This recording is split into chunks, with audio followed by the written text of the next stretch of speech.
Welcome back to the World Championship Series.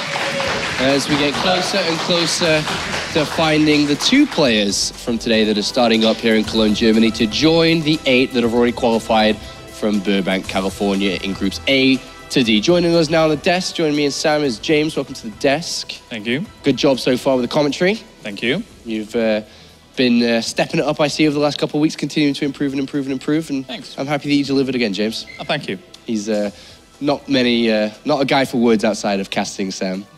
He only says thank you and okay usually when he's on this desk. But you've been doing great, though. With my guesses, with my predictions. 100% so far. Yeah. It's a great start, and we'll get your prediction soon on this next one. He's been hitting everyone so far, James. You've been listening. You can see, James. No pressure. No pressure, James. I know it's a little bit nervous coming up here with me and Sam. We've been killing it so far. We're saying actually how it's 3 Brits before, but now it really is. It really is 3 Brits. Now it really is. You even got the scores right, correct? Yeah, everything so far. 100%, 100%. This is a great moment. Let's hope you can keep going with it, Sam, because we're not done yet with the day. As you can check in with the bracket to see exactly where we are if you're now just tuning in for the very first time. As 3 Brits have fun here on the analysis desk. As Lil Bo and Kung Fu Panda is our 100% confirmed winner bracket game, which we will play as match number 4. We're currently about to jump into match number 3, which is Neeb versus Shana. And we talked about this before going to the break, is that this is the match, and you mentioned it in the cast too, of the guys who are playing each other's races from 12 months ago. Yeah, race switch. It's a fantastic dynamic, because we very, very rarely, actually, now that I think about it in WCS, if ever get to see that, unless you get something random like Nurture versus TLO, but that was from years and years and years ago. So to see these guys go up against each other is going to be special. Yeah, I don't think there's been anything like that in StarCraft, though. We've seen 2 players switch races and then go up against each other. Like you said, that's probably the one and only example I could imagine as well. I don't think there has been, right? I didn't think there has been. I don't think so. No. But let's talk a little bit about this matchup then. This is a difficult one to call, I think, because once again, these are 2 players that haven't had that much information out there from either one of them. We can talk a little bit about Neeb, first of all. He's a player who's come here for the 2nd time. It's his 7th now Premier League appearance, which I think is very, very impressive to come here for that amount of times. But he hasn't had the easiest time so far. He did take a map away from Lil Bo, though. I think, obviously, both of the players that were supposed to win did win. But I don't think they necessarily won in the fashions that, obviously, the 2-0 from Gung Fu is a 2-0, but it wasn't the cleanest 2-0 that we've seen. So just because both of these players are in the lower bracket of this group, it doesn't necessarily mean that they're playing bad. It just means that the players that were supposed to win, the players that are better, did win. But it doesn't mean that they're playing bad. So I think these 2 going up against each other now, it's going to be a very close game. Neeb really impressed me, though, in his series against Lil Bo. I mean, obviously, he hasn't been playing Protoss for nearly as long as someone like Lil Bo would have been, or someone like a more experienced player. Yeah. But he showed some great decision-making in that series against one of the very best here in Europe right now. And to see these kind of regions clash up against one another and Neeb take on that position after not having seen him in the WCS in 2015, is really good for him. And I think he's got good prospects. Yeah, and going up against Shana, I mean, Shana's now having to play 2 matchups back-to-back. So he's playing Terran versus Protoss previously, and now we'll do it again.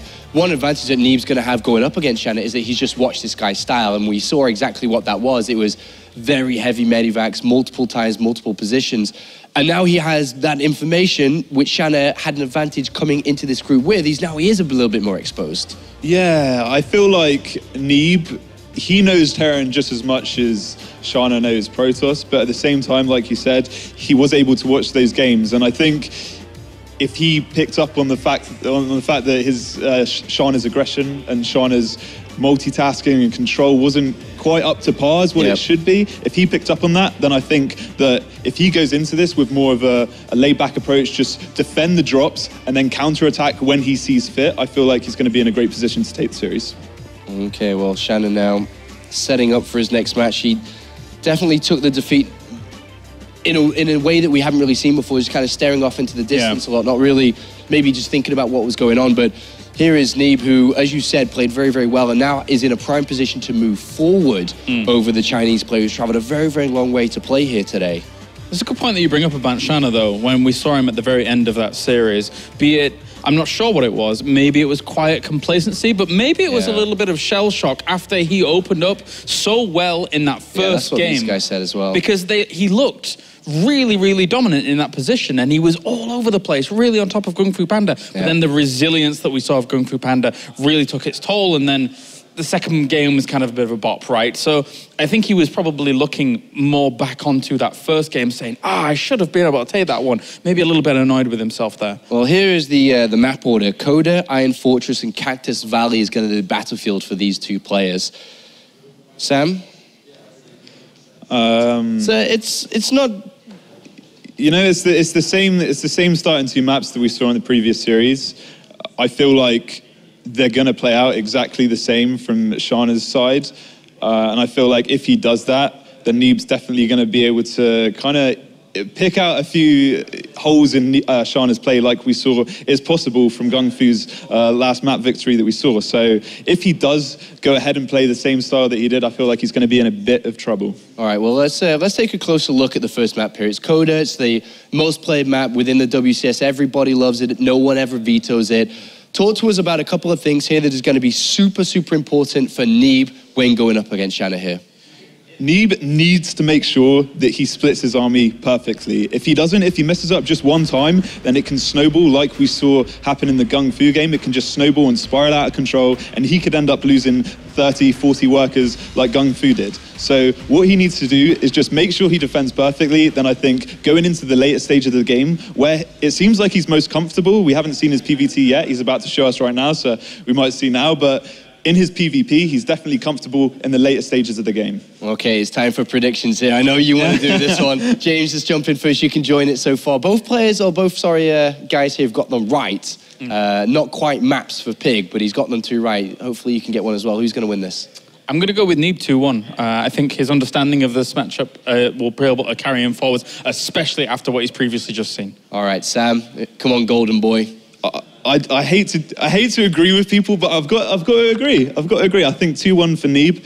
I think he's going to take it. I think it's going to be a very close series, but I think he's going to eke it out. Okay, thank you very much, gentlemen. We'll have more from you later on today. It's time to go for the commentary team, and this time it's going to be Todd and Pig. Thank you for the analysis, guys. We are going to be heading into the elimination match here, Todd. How do you think this one's going to go? Well, you know, even though it's the losers match, it doesn't mean that they're necessarily playing bad. It means that they've lost. Some amazing... I love you, Bling. This was just great. We're just having a little bit of a giggle back here, of course. Todd can't help throwing out those punches when he can. But we are going to be going into this match, and it is, of course, a very important one, the losers match. It is the elimination match, and neither of these guys wants to come here all the way to Cologne, Germany, from the other side of the world, and then go out in two series. We can see, actually, a really unique hotkeying there going on from Shana as we hop here into Coda. And we'll be hopping right into that game in just one moment. Of course, we are just starting up now. Neeb facing off against Shana, the American versus the Chinese. It is a Terran versus Protoss match, and not only that, these are two players who have actually changed from their previous races. They've done the swap-a-reno, they've swapped sides. Of course, swapping from his previous race, Terran, now playing as Protoss, representing the US of A. It is Neeblet. Or Neeb, as we commonly know him. Looking pretty strong in that first set. He wants to make it out here. And his opponents hailing from China, playing as red, of course. It is playing for Team X. It is Shana. X team, rather. Impressed me a lot, actually, in that first match, even though he ended up going down 0-2. He doesn't seem like that first map in particular, that was crazy, man. It was really, really nicely played in parts, and he doesn't seem like the fastest player in terms of like multitasking from all sides, and I think it was just the general structure of his play, though, right? Yeah. He's one of the few Terrans I've seen so comfortable just expanding across the map so much. I mean, not fast. He used to play Protoss, of course. Of course, you don't need too much APM for that, Todd. You know all about that with your old Warcraft 3 hands, right? Wow. That went out of control way too fast, Pig. You weren't supposed to redirect that at me, but it's okay. All right. Your measly tiny esports earnings. It's all right. I play Zerg. I just A-move anyway. Spawning up here, of course. We are just seeing the gate gas opening from Neeb. And interesting second pylon, actually. That is really odd. Just a slight adjustment there. What do you think that could be for? I think maybe just to spot later on, like whether or not there is an eBay going down on his natural. In terms of Reapers later on, I don't think he comes in play too much because like usually as Protoss here, you'll have like a Stalker and a Mothership Core in both places at that ramp towards the main and around the natural to make sure that you're on points to defend. And of course, I have actually seen Shana do that engineering bay block in a VOD on this map before. Looks like Neeb's been studying that play as well. Going to come down with 2 probes. He's not going to have any of it. He's already got his Zealot on the way, and he's going to make sure there's no chance of that Nexus being delayed. Meanwhile, on the other side, Shana's Reaper is hopping out, and he's just going into that fast command center follow-up. And Shana, as opposed to when he played against Kung Fu Panda earlier, he pulled SCVs off his refinery here. So he's not going to be going into a factory. And he did that just after the probe left his main base. So Neeb, he's not going to know about this. And there's a very good chance he's probably anticipating that there's going to be a factory behind it. So if he starts getting ready for this and like sets up defensively, and Shana then goes for a quicker third base than usual, there's a good chance Shana is going to be in a good position economically. We also potentially could see that that fast marine pressure we saw out of him previously. We are seeing a second barracks out of Shana, looking like he does want to ramp up just that bio production here and doing a bit of a tricksome opener. Of course, really smart change up because we did see in that previous game, he did go straight for the marine pressure into the fast factory, and the Widow Mine drop might change it up here. Neeb on the other side looking like he wants to progress. Now, we do have to point out, Neeb, he does struggle a bit in this matchup. He's only been swapping into Protoss for about a year, and this is one of the really mechanical matchups. I'm sure you know, Todd, drops coming in from all sides. You really need to be on point as a Protoss player, and if we look at the qualifiers for the previous couple of seasons, Neeb has been eliminated many times in Season 1 and Season 2 qualifiers from a lot of American Terran players. Massa, of course, you've got QXC in there, you've got Intense. All those guys have been getting the better of him. So I think Neeb, hopefully, has really been studying this matchup and working on it because he's going to need to tighten his game up. Yeah, I mean, definitely knew that he had at least one Terran here in this group. I wonder what's this build is intended here exactly by Shana. For a moment, I thought he might go for a third command center, but he restarted mining from his refinery, starting another one, and now going for Steam Pack with just 2 barracks. So I guess this might just be a standard, you know, going into a factory and then Medivac with just 2 barracks. Probably add on at least 1 more barracks in a moment and then go later on into a third command center if you wanted to. After, usually it's either after 3 barracks or after you throw down a 4th and a 5th. So Shana looking like he might want to do a more conservative opening here, looking towards that macro game, right? Getting out a lot of bio, delaying that factory and starport tech, and looking like he doesn't want to commit to that Widow Mine aggression. You have to remember this is, of course, the elimination match, and I think Shana, he feels so confident that that kind of 2-2 mass bio Viking ball stage, and we also saw the power of his EMPs. But first of all, he is moving across with this marine pressure. He wants to try and force out that photon overcharge, but Neeb is so well prepared. There's already 3 stalkers here. They're microing backwards, already focusing down one of the Marines, not taking a lot of shields damage, but it looks like the Mothership Core's heading down. The probe's being pulled. Neeb does not want to use his photon overcharge here, but the Marines, they kill 3 probes already, pushing into that mineral line, taking down another stalker. A lot of probes starting to go down, and it is finally held off as those last Marines are cleaned up. Yeah. Was that worthwhile, Todd? I don't think it's worth it to lose 5 probes like this. Like, I think using photon overcharge, especially since he's already on 160 plus energy here, Neeb, you would have lost 0 probes there. That would have been a very easy hold, and I think that would have been a lot better than, you know, the 41 probes he's on, as opposed to the 33 SCVs of his opponent. So, not a big fan of that, but I guess it might come in handy with the next few drops coming in. And in particular, I mean, Neeb, he got to watch Kung Fu Panda playing against Shana earlier. He knows that Shana's going to want to do a lot of drops. Usually a player doesn't do that one game, and then the next time that they play, like seed back and macro. That's not going to happen. He knows that these drops are going to be added for him soon. Interestingly enough, he may have wanted to save that photon overcharge as well in case there was the Widow Mines coming, right? We saw the same opening out of Shana, so Neeb could have been saying, I need this photon overcharge, I need to hang on to that. So I believe the mind games have worked really well. We see there Funker showing there's just such a limited vision of what's going on in Shana's base. Neeb really is just going off what he's seen in the replays, in the VODs, what he's seen in those previous games. And Shana is just building up his macro. He's adding so many add-ons, and this is Neeb's first look. This observer coming in now, this is where he finally starts to see exactly where Shana's tech is at. I really like what he did though. He started at 3rd Nexus with only 1 gateway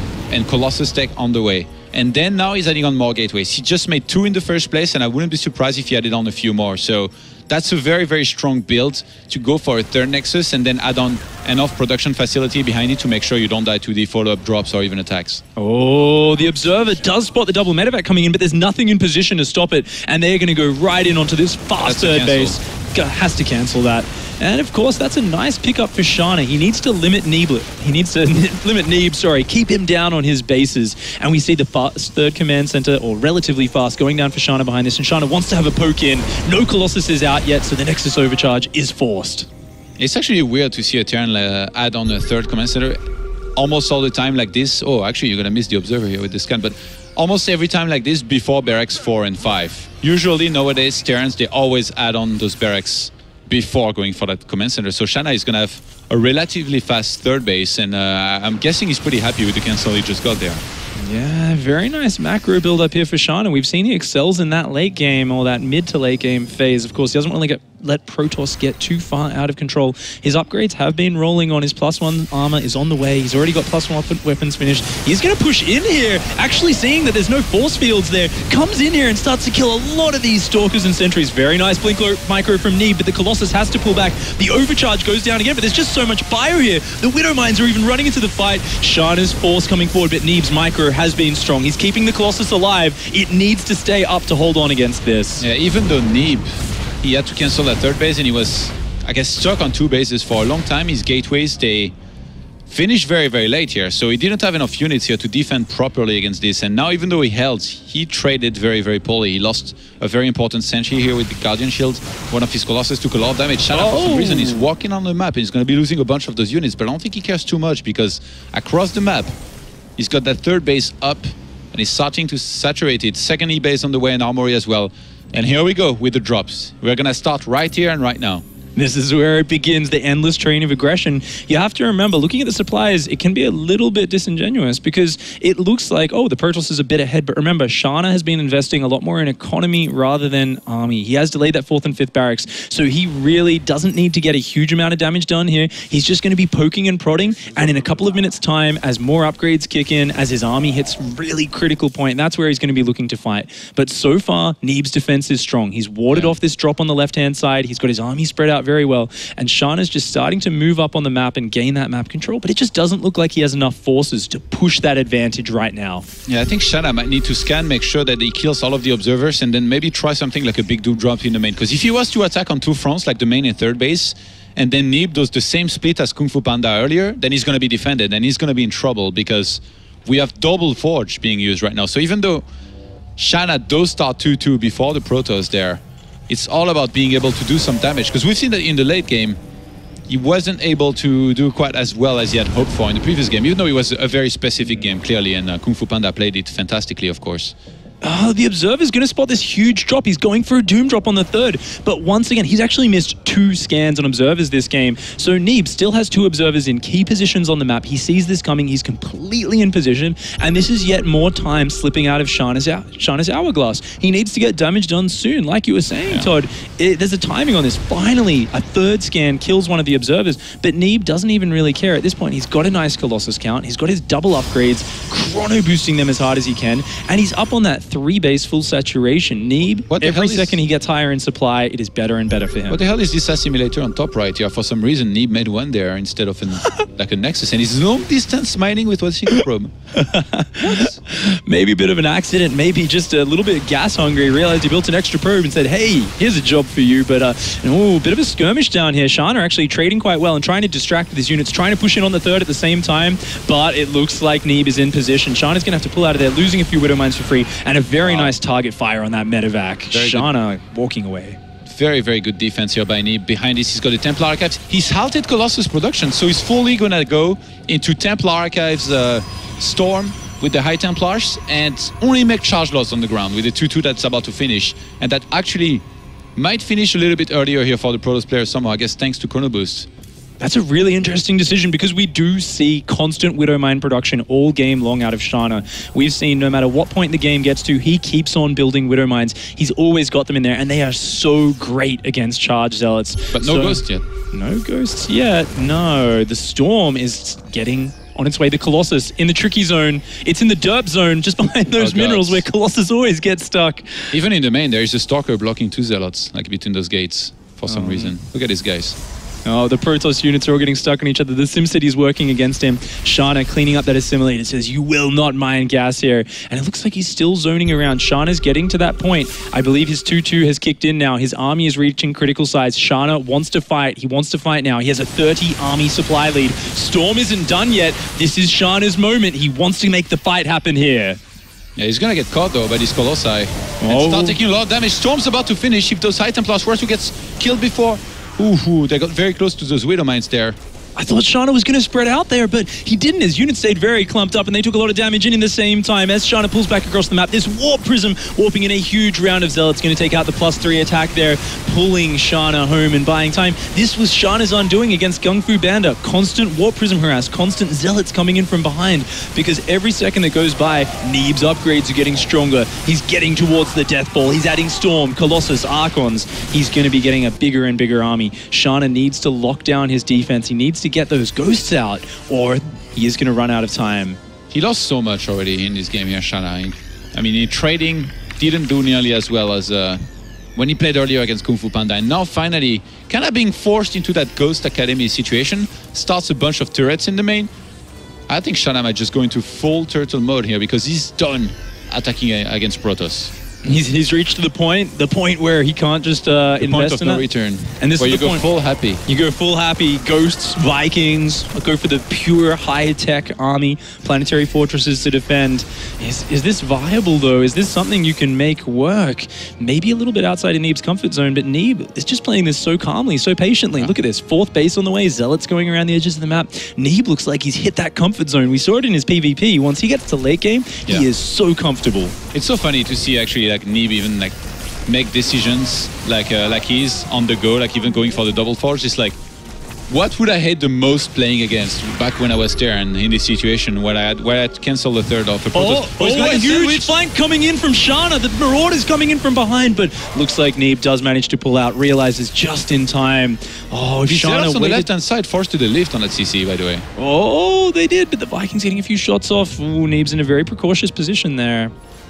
Very cautious position. Warp Prism is also coming in on the right-hand side. Meanwhile, we see the Zealots hitting the 3rd base. Shana getting pulled back. He's getting pulled this way and that. He needs to try to orchestrate that nice fight, but look at this. All of his Widow Mines deserted in the middle of the map. Oh, the Prism goes past the turrets on the right-hand side. It just skimmed past that missile turret in the back of the main base. Oh, and another huge Zealot warp in. That is going to be disastrous. Look at this. We're seeing Shana is just pinned back. He wanted to go for that turtle game, but he's not even succeeding in getting the shell up. The turtle without his shell is just a slug, basically, and it's just not doing well right now. Yeah, adding on the Dark Shrine here for Neeb was brilliant, by the way. He squeezes in a bunch of DTs as well that are doing a lot of damage. Shana is just falling apart. This is just such beautiful counterattacks from Neeb. Distracted with the frontal army, hit the left at the same time, slid the Warp Prism in the right. And look at this, once again, Neeb coming in. This is actually a very ballsy maneuver because Neeb's army supply is so much lower at this point. But the great thing about this is that you can just retreat and run backwards and storm your way back. There is no way that Terran can chase this kind of army. He gets stormed actually on top of his army here, the Vikings. Neeb fully sees these Vikings coming in. He's got so many storms here to work in his favor, and only very few ghosts are available. He's gonna run back and storm his way behind him. Hungry Templar. They want to take on this army. They want to throw those storms in there. Neeb maybe being slightly overeager, but look at this. You can see he's controlling so many things at once. You can see the pristine mechanics of a pro gamer and so many gateways going down. He knows his late game. He knows that Warp Prism, that warp in reinforced potential, that's where his power lies. And it looks like he wants to come in for the fight. Shana poking away, but those storms just so well cast by Neeb, constantly keeping him back. Look at that, another good storm on the Vikings and more DTs running into the 3rd base. He's trying to spread them out here a little bit so they don't get all killed with one single scan. Shana, again, steaming so much, and his army is one single group, so it moves together and gets stormed together. Every single time he takes so much damage here from this. Gravity drive was made, by the way, in the meantime, so those Warp Prisms, they can just fly by those turrets and go straight into the main of Shana if Neeb wanted to go for more. Ooh, nice Widowmine shot there on that High Templar. Neeb, though, look at this map presence he has. He is so far up in Shana's face right now, and another tragic storm on those Vikings, obliterating them. So much low HP Marauders, so many low HP Vikings. This is not a healthy Terran army. There's a lot of it, but I don't know if it's enough high quality right now. There's just not enough hit points. Oh, he has to steam so many times. He's not even repairing the Vikings anymore. Shana is kind of broke. He's not got that much minerals in the bank in comparison. 42 SCVs to 72 probes. Neeb walking on the 5th base. He needs way more cannons though, because Neeb is kind of exposing himself to getting his entire army impeded, in which case he might be in danger. But with how bad of a shape the army of Shana is looking, surely it's going to be so hard for him to eventually move out and go for any kind of attack. He needs to wait like forever, and he finally starts 3-3. He's been fighting against 3-3 like forever. He realizes that he needs those upgrades, so he's gonna start it now. Oh, these Templar coming in from every direction. Shana just can't get the time to heal up. He needs time. He needs to heal this army. He needs to add the ghosts in the 3-3. But Neeb is just constantly applying the pressure. Shana, you've got to give him credit for how patient he is here. A lot of other Terran players would pick up and just try to doom drop or try to engage the Protoss army. But Shana is waiting. He's going to say, I can try to get these upgrades if I can get enough ghosts, if I can take some bases, if I can just get one perfect fight where I EMP all the High Templar, I can still make this happen. So Shana is hanging on for that one perfect engagement. But Neeb, realizing this, has 19 High Templar spread all across this middle area of the map. And he is coming in unrelenting. It's some kind of psionic map field, I guess. Like, oh, Warp Prism in the back again. For Shana to attack into this is just so ridiculously hard. He needs to send the ghost ahead. Instead of that, he's always sending his army forward. He's getting stormed on his entire army there. So many Vikings go down once more, and these High Templar just keep coming in from every side. Shana just can't handle it right now. Neeb is just applying too many pressure from too many angles, and he's executing it so damn well. Even these Archon shots doing a decent amount of damage there, and Neeb's bank is growing. Look in that bottom side of the map. He's got 3-3. He's got plasma shields. He's got 4K minerals almost in the bank, 1,300 gas. Even though his army's a little bit smaller, he has so much to fall back on behind this. He has such a great spread of High Templar. Neeb's actually going to expand next to where his army is. That's how comfortable here he's feeling. He's starting more and more upgrades. I have to say, Neeb's upgrades, they never start late. Every time he starts them on time, and he's never missed a beat with them. Neeb is just unrelenting. Oh, he's having fun. This is basically the reason why he switched to Protoss, is to do this all day, all night. This is the thing he used to probably lose to a whole bunch, and now he's joined the dark side and he's quite enjoying it, Big. Oh, just masterful play, and Shana is pushed out of that game, has to tap GG. Absolutely dominating play from Neeb there. Really looked confident in that game. He's got to be happy with that win, of course. He did go out in that previous series, but it was a close one. And after a win like that, where he must have felt so in control in that game, he's got to be very happy with that. You can see him feeling a little bit confident. Shana, on the other hand, of course, feeling a bit of the pressure. And I mean, Shana, it's time to pull boys here. Like, you don't want Protoss to reach Storm anymore. Time to go for the old 2-2 timing or 1-1, pull the boys, get in their face and finish it maybe. You know, I liked the change-up in his opening that game, not opting for the fast Widowmine aggression. I feel like it did kind of trick Neeb out. He got the cancel on the third base. And even though he got a nice trade against some Stalkers and Sentries, Neeb's defense was just so solid from that point. And Shana, I feel like he kind of missed that timing to get the damage done. Neeb, on the other hand, he was just so solid. Yeah, that's pretty much it here for map number 1. We're going to go to a break, and then we'll be right back for map number 2. See you guys in a moment.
Welcome back to the World Championship Series. We did just witness Game 1 where Neeb did take down Shana in a decisive victory. We are about to go into map 2, and this is the elimination match. So this is basically where you figure out if you came to Cologne to win your matches and show you're made for that round of 16, show you want that spot in Poland, in Krakow at the season finals just 2 weeks from now. Yeah, Shana has been struggling, and he's going to be back here on Iron Fortress, where his previous series was closed out by Kung Fu Panda with a 7-gate blink. So this time I'm pretty sure he's going to be a little bit paranoid. But even though he's up against Neeb, somebody who definitely prefers to be on the macro side of things, will be interesting to follow. Both players looking really focused there. We are about to hop into Iron Fortress. Neeb looking very serious. He wants to close this out. Of course, spawning here in the top right-hand side, representing America, playing Protoss as blue, it is Neeb. Burka. Yeah, you can see that confident face there. He's getting into his element. You can almost see it growing on screen. And his opponent, starting in the top left-hand side, playing as the Red Terran, playing for Team X or X Team. It is Shana. It's so important for Shana to get a win here. He wants to come here. He doesn't want to go home 0-4. It's always the worst feeling. I've had my fair share of 0-4s in my time. And we've seen he's making a lot of these games close. He's definitely capable of it. But he to be just honest, needs to bring it all together. I mean, you're Australian, so I don't want to offend you, but that's like one of the longest travels possible, to go from China to Germany and then get Protoss 4 times in a row.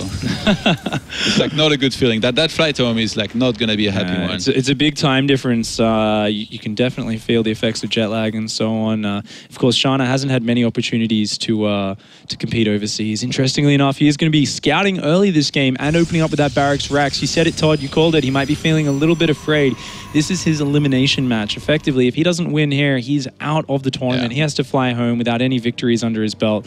And, you know, in the past, he's always opened up CC first in his previous games on these 4-player maps. But this time around, we're seeing he's going to be going for that very safe Reaper opening. He wants the information this time around. Yeah, he wants to make sure he has at least something out on the map that can give him some information. Because, to be honest, last game, I don't even know if that would have saved him, because those gateways, they were out on the map being made somewhere. I'm not even sure he's realizing that now, but... The game against Kung Fu Panda on this map, you... Yes. Yeah, I mean, went for the same pylon down the ramp, by the way. This is interesting. I wonder what the reasoning behind this is exactly. Maybe if he gets interviewed after, we can find out, but... I'm sure Bling will get onto that, asking about that. You know, it's almost funny because it's like this, hey, here's my second pylon. I'm definitely not proxying anything. You can kind of imagine he does a proxy with an extra pylon just to throw his opponents off. But it's funny because as Terran, you even see this. You're like, wait, is he up there or did he go through there somewhere earlier? Like, depending on when you scout, you might not realize. But in this case, I mean, there's a Nexus going down next to this. And Shana already figured out where Neeb is exactly with the 2 of the locations on the map being scouted. That poor probe. Oh! The Reaper is actually against violence to probes. Look, the probe is confused. Straight past. He was dancing for a second. He's like, I should be dead now. Dancing and confusing. Neeb dancing him in victory there, just kind of celebrating life. And the probe, interestingly enough, is coming down here to a kind of odd, scary location. Meanwhile... You might proxy something. Look at that probe. Yeah, that's for Stargate here, my friend. Ooh, going. He was to go for a pylon there. Yeah, could go for that Stargate after Nexus. Of course, the Reaper coming in here. Shana wants to see what's going on. He sees 2 pylons. He sees a gateway. He does get a probe kill, that Reaper. Very nice micro from Shana to get that, being as annoying as possible. Doesn't see any indication of tech and also doesn't see a 3rd pylon down. He knows that should be down by now, so that Reaper should go out looking for that. 3rd command center is, oh my god, so risky here for Shana. And look at this, the Twilight goes down. If Shana goes out on this map 2 times in a row to a blink all-in, I think he's going to be really sad. The Reaper isn't scouting anymore. It looks like he sees this Nexus and he just thinks this is a regular setup. Oh, the Stalker coming out. Neeb wants to push back this Reaper. Oh god, Neeb is making a pylon on the map. And I'm not thinking Dark Shrine right now. I'm thinking hidden gateways. This is bad for Shana. This is actually a really interesting opening from Shana. He's opened up 3rd command center into factory as well. Yeah, he's going Dark Shrine. So in the end, that third command center might come in really handy with the extra scans that he's going to have from triple orbital. The extra scans could work out really well there. Of course, Barracks Factory, though, he's not going to have many units. Notice, like, it's 6 minutes. His factory is only just halfway done. This is a really slow build-up in production. Shana needs a lot of time to himself. Oh, the Reaper Scout denied there, just blasted off the edge of that cliff. Now, of course, this isn't a complete all-in off these Dark Templar, but if they get in and start disrupting everything, this could slow Shana's production down so much. And Shana really needs time for these 3 orbital commands to finish. He needs to start dropping those mules, and that's when his economy will kick in. Actually, he kind of needs to save this energy for these DTs because they are not too far off being warped in here. About 30 seconds until the Dark Shrine finishes. The pylon will start just now, which is going to be 25 seconds build time. So in 25 seconds from now, DTs will be warped in. It's going to be a whole 2 of them because there is only 2 gates here for Neeb. And at least 1 scan is going to be needed to clear them up. He scans the main, sees a Twilight that's not researching. Blink. That does start. Oh, he started it. Blink. He started Blink and then he cancelled it. That's actually an even more massive tail. Oh my gosh, but there's no eBay going down. Shana here is on autopilot. He has not responded to his scouting information. He's just adding more gases. There's 1 scan available here in his main. He only has 7 Marines, though. They can barely even fight 2 DTs front on. These DTs are just coming in here and they're doing massive damage. Neeb is feeling confident. He wants to go on to the final game. He wants to get out of this group, and he's doing massive damage with these DTs right now. Shana is completely unprepared. No engineering bay on the way. His SCVs are running around in disarray. He drops the scan. There's no stim. Oh my god, this is so bad. He's just gonna tap out. Enough is enough. And that poor Shana. 5 GG. Oh. A really harsh way to go out of that game. Very quick loss there. But very decisive, clean play from Neeb. I think Neeb definitely deserved that victory. It's always sad to see a player eliminated, but Neeb going on. It's a good recovery story from him, and he's definitely going to have a good shot in that next follow-up match.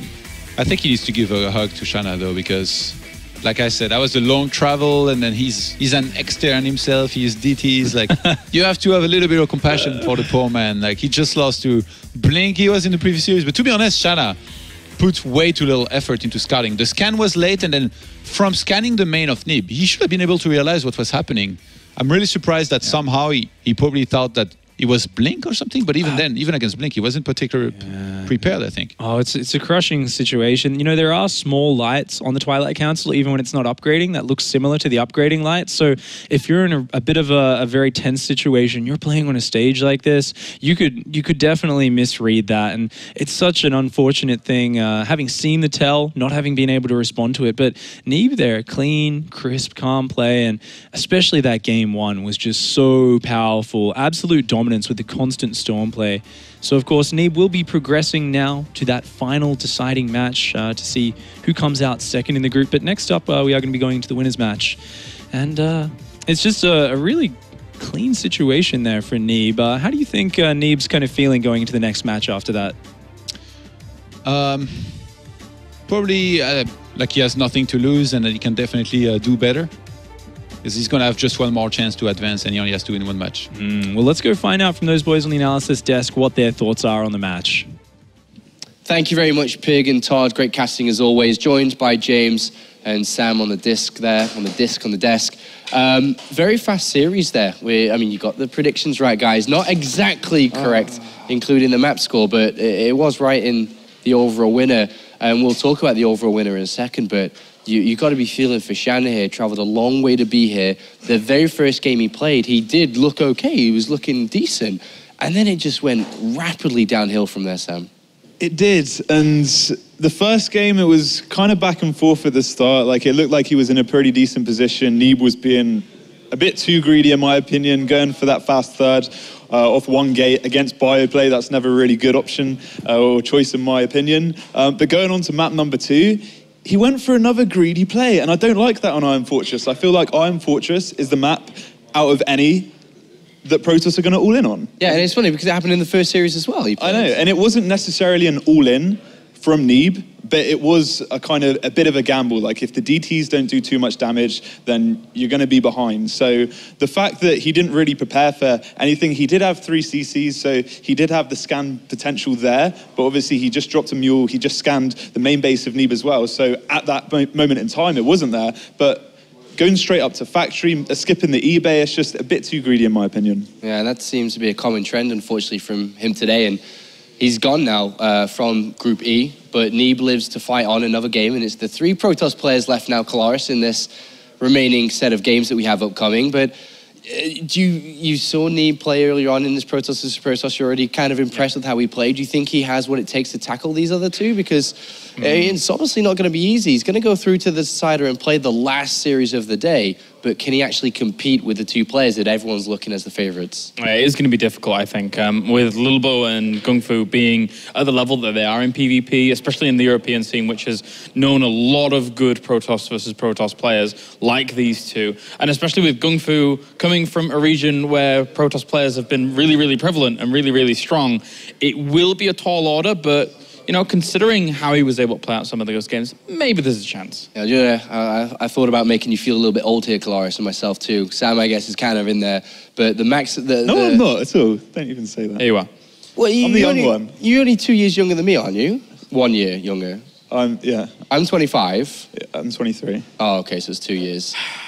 You're the old man. Got Dad on the end. Dad over here. I never thought it would Uncle come to James. that. But yeah. But the oldest player is 20 in today's group, and it's crazy to think about, especially in the StarCraft region. There's been a lot of young talent coming up, isn't there? You've got 17, 18, 20 in today's group. It's kind of insane that. Yeah, old man James. It's pretty crazy considering, I guess, my journey into esports started when I was like 20, 21, and now I'm 27. So it's really strange to think that I've been around for a while. But these guys, they've got plenty of time. You're 7 years older than Lilbo. I know. Just had to rub that in a little bit, boy. 7 years older than Lilbo. You are old. You're old, mate. Thanks, guys. But that leads us into the winners match, which we'll be going to very, very shortly. And it is going to be the Frenchman taking on the German. 2 players that really stood out in Season 2. And we're going to be going to a quick break, but when we return, we will go to that winners match. I'm looking forward to this one. I hope you guys at home are as well.